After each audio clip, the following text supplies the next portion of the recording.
the hook for your content is the most important factor for its success, right? If you have a mediocre hook but great content, your content will sit in the dark. If you have a great hook but mediocre content, your content will get eyeballs. But the wombo combo, Michael, is when you have a great hook and great content, because that is when eyeballs are achieved, and also you're building trust and authenticity with your audience.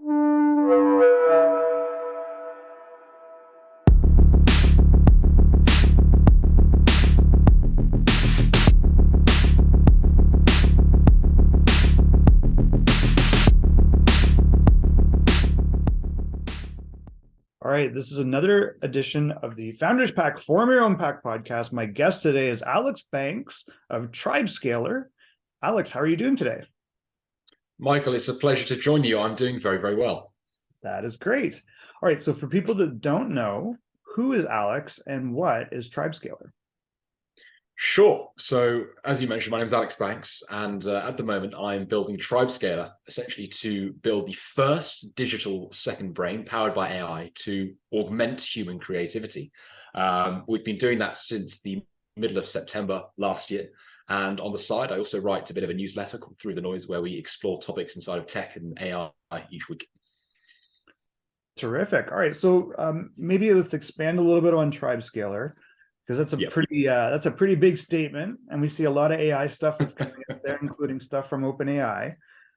So what specifically is the problem that you're trying to solve, and how does Tribescaler do that? Yeah, sure. Well, I think perhaps to give you a little bit of context to that, Michael, Sure. Paul Graham famously said that, look, the best way to get startup ideas is not to try to think of startup ideas, but it's to look for problems, preferably problems you have yourself. And if we cast our minds back now to the start of 2022, that was when I started writing on Twitter. And I had this huge passion and understanding for why were these large creators on the platform blowing up? 5,000 likes, 10,000 likes, 50,000 likes. What on earth was the secret sauce that they were using for virality? Because I essentially I wanted to know what their framework was. And that was where the aha moment kicked in that, the hook for your content is the most important factor for its success, right? If you have a mediocre hook but great content, your content will sit in the dark. If you have a great hook but mediocre content, your content will get eyeballs. But the wombo combo, Michael, is when you have a great hook and great content, because that is when eyeballs are achieved, and also you're building trust and authenticity with your audience. So the way we're going about building Tribescaler right now is we are monopolizing the niche of Twitter content creation, essentially allowing individuals to become better creators on Twitter, and then how Tribescaler can understand to learn from you, from your personality, from your notes and your perspectives, because that's what makes each of us unique. And then we could bring that across to different platforms, whether that be LinkedIn, whether you're writing a newsletter, maybe even a book, and we'll see where things go from there. All right, as someone that is new to Twitter, which is weird, but we are, how would we utilize Tribescaler kind of day in, day out to kind of achieve that virality or grow our following, for example?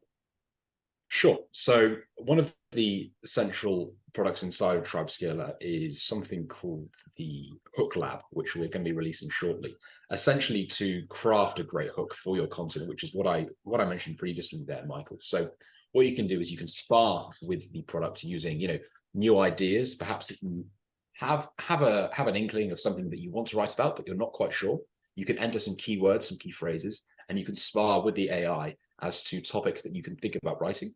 And then from that inspiration that you gathered, then you can actually go out and start writing these hooks, which are essentially the first tweet inside of a thread, which is just a series of tweets for you to really engage your audience and build that trust and authenticity, which is absolutely vital for growing any audience, specifically on Twitter. Got it. Very interesting. Okay. And then you'd mentioned, obviously, your interest is obviously in AI and machine learning models. And so basically that the machine learning or AI part is the part you're interacting with. That's the model that you've built out around NLP and language to try to come up with the hooks. Absolutely, yeah. So we use these large language models, and we are able to fine tune them with prompts in order to achieve an output that is suitable to the exact effect that you're trying to achieve, whether that be writing a hook, writing a tweet, writing a thread, or if you're just maybe wanting to go out on a bit of a whim on an ideator. Perhaps if I'm having this bold, grand vision of writing a book, how can I outline my structure and perhaps some key topics that I should be including? So you can, oh, that's a good point. So you can use this also, and we've used other tools in the past, just experimenting, that are probably early, like PepperType or Writer. And so what you're saying is, you could come up with your book structure even using this. Absolutely. The language Absolutely. Is interesting. Yeah, that makes sense. the opportunities are quite unbounded, which makes it so exciting, Michael. I love it. Well, as someone that's really trying to finish off Form Your Own Pack, my second book, I might try that. Tremendous. All right. So what's next for Tribescaler, and what stage are you guys at? Sure. So we launched middle of September. We are now in the process of rolling out V2 of the platform, essentially expanded functionality, better UI. We're also going to be rolling out a free plan as well. So previously, we just had 2 tiers, which was Grow and Pro with a 7-day free trial. But now we're actually rolling out a free plan where you get a given number of word credits per month that you can use to your heart's content, and really, well, obviously with the intention for you to derive the most value from the platform. In terms of how we see things expanding, our central vision is to build the world's first digital second brain. How that takes place is to build a system that is dynamic to you as an individual, Michael. So we see a lot of these writing tools that are static in nature, right? So it's very input output driven. There's no real learning that goes on behind the scenes for your persona. What we want to do with Tribescaler is, how can we build a system that learns from you and understands from your notes and your unique perspectives, in order to craft, or at least in order to allow you to craft content and novel ideas that are prompted by past experiences in a proactive way. That's really where we're wanting to direct things. It's interesting you say that. So basically, this is like mass customization by creating. Is it an avatar per person, or is it saying this person fits this avatar? No, so it's going to be individually customized. So your persona will be totally different to mine, and that will be totally different to someone else's. But that's really what builds the stickiness, right? Because if you have something that knows you and is almost this second brain, Michael, then that's where a lot of retention is found, and that's where a lot of dependency is found as well. Because if I'm here and I want to come up with 40 original thoughts per day, that's extremely difficult if I want to come up with lots of different tweet ideas. But if I were to spar with an AI that already knows me and already knows that, oh, I actually wrote this great piece on startup 6 months ago that I would have never have considered trying to go about it on my own, and it can prompt me to see that in a world of noise and chaos, then I think that's where a lot of value capture happens. I love it. That's super interesting, and that is definitely unique.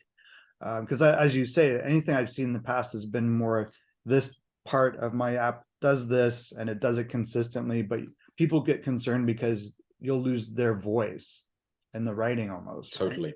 Totally. And, we're seeing that so much now, where there's this, as I said, this sea of noise online, specifically Twitter, LinkedIn, other social medias, where it's a lot of the same content that's just recycled. Whereas, if you can truly channel that authentic self that you have, no one else has it but you, then that's why people follow you.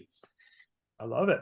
All right. So as someone that's a non-technical AI founder, what's one piece of advice that you would give to other founders? And I'm going to be specific around building AI-driven ventures.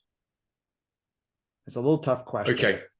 Okay. So one piece of advice I would give to other founders within the AI space. Okay. I would say you need to be irrationally passionate about solving one problem. You don't want to get jaded by, oh my goodness, there are all these wonderful tools and bells and whistles that I can encompass into my product or service. I think you have to be incredibly deliberate about the problem you're solving and the way you're going about speaking to customers in order to solve that problem most effectively. For us, it's building this second brain. For others, it might be, a writing assistant. It could be image or video generation. I know I'm sort of keeping quite direct there to generative AI, but I think a singular focus, Michael, is absolutely paramount, not just for AI founders, but for all founders alike. I love it. That makes a lot of sense, because we, we're kind of going from this Web 2.0 that was mobile and browser-based software, which was huge revolution, and gave founders this goop to make applications. And Yeah. now we're like, okay, well, how do I, the next generation of founders take the next group, which is Yeah. really machine learning AI when they're not data scientists. And I think a lot of people are trying to get their head wrapped around that, or they're just intimidated. We don't want them to do that. We want them to do what you did, which is explore, learn, and build stuff. So that's amazing advice. Yeah. Oh, I totally agree. All right, and we probably can anticipate this given your Twitter growth, but what's been the role of partnerships or community in your success so far? Yeah, so partnerships and specifically community, Michael, have been absolutely fundamental to growing not only your business but also a personal brand alike. I think there's been this massive shift that we've seen over the last few years where there is this huge mistrust in the mainstream media purely because they are agenda driven and they all have a duty to generate clicks for their stakeholders, versus when you go individual first, that's when you can go direct to source and you can start to take the information that you're receiving very much at face value. And that's where the trust is built. And that is where you in turn build this community of individuals who know, like, and trust you, because you're amassing this huge bank of goodwill. And I think for me, when I started out writing on Twitter, Michael, is I started very much with the intention of, look, I am in this for the long run. I'm not here to try and sell something straight off the back. I want to amass this goodwill, give a lot of value over a long period of time, and expect nothing in return. Because the longer you do that, the more leverage you have, so that then when you decide to build something and solve a real tangible problem, when you do come in for that ask, you've already amassed this goodwill that's large enough for them to be interested. So I think that's absolutely vital. And community underpins everything that we do at Tribescaler, right? Whether that be our Discord server, our Twitter account, all of our activity over on LinkedIn. I think if you don't have raving fanatics on the back end as your users, then you're doing a poor job at building. You really want to be crafting this community of believers who are there through the hard times, the good times, but who ultimately are steadfast against your vision, your vision, your values, and they're there for you all the way. I love it. That is terrific to hear. And obviously we can see the results of that as now you're launching a side business that's becoming a real full-time business as a result of that community. All right, so I want to be conscious of everybody's time. So what is the best way for people to get in touch with you, and who is a good contact for you? Sure. So the best way to get in touch with me is on Twitter. My DMs are open, so feel free to get in touch there. Okay. And what was the final question, Michael? Oh, is there anyone in particular that you would like to be introduced to or that you would like to reach out to?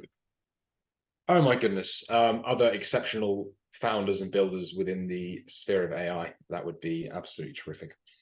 I love it. All right. So the final thing is, when we have interesting people on the Founders Pack Form Your Own Pack podcast, we like you to nominate other people who are either founders or investors in scalable ventures. And AI is a very, very important area. So if you have someone there, that's great. But who would you, Alex, like to nominate as a future guest of the Founders Pack podcast? That is an excellent question. So there is a very kind gentleman under the name of Shomik Ghosh, and he's a partner over at Bold Start Ventures, a primarily B2B SaaS VC. He's a very, very kind gentleman. I had him on my podcast back in the day, and cool. I think he would be a great guy to have on. All right, Shomik, and it's Shomik Ghosh, right? Is that? Yep. Shomik, you've been nominated as a future guest of the Form Your Own Pack podcast. Alex, thank you so much. I really appreciate you joining us. I do also I will extend an invitation to you. We recently launched the beta of Intros, which is a way that our community members can connect. So it's a way that every week you get automated introductions between founders and investors. So I'd like to send you an invite to that. And otherwise, we look forward to following your journey. Tremendous. Michael, thank you so much for having me. It's been a real pleasure.